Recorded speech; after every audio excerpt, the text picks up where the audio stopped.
বিজয় Bangla news, বাংলার ইতিহাস নিয়ে এগিয়ে চলা। সাবেক প্রধানমন্ত্রী শেখ হাসিনাকে সব অপরাধের নিউক্লিয়াস উল্লেখ করে আন্তর্জাতিক অপরাধ ট্রাইব্যুনাল 1-এ মামলার সূচনা বক্তব্য উপস্থাপন করেছেন চিফ প্রসিকিউটর মোহাম্মদ তাজুল ইসলাম।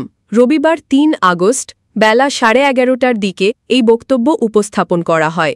বক্তব্যে তিনি বলেন, জুলাই মাসে ঘটে যাওয়া গণ অভ্যুত্থানের সময় সংগঠিত মানবতাবিরোধী অপরাধের মূল পরিকল্পনাকারী ছিলেন শেখ হাসিনা। তিনিই ছিলেন সব অপরাধের কেন্দ্রবিন্দু।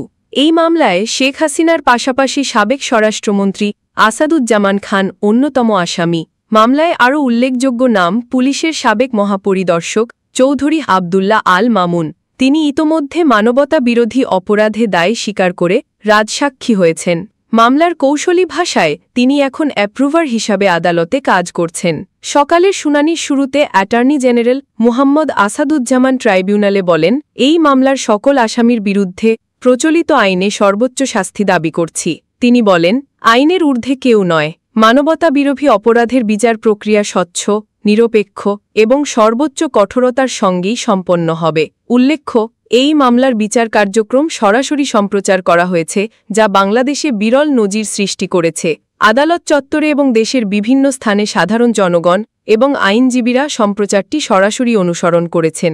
শান্তা ইসলাম বা বিজয় বাংলা নিউজ, ঢাকা।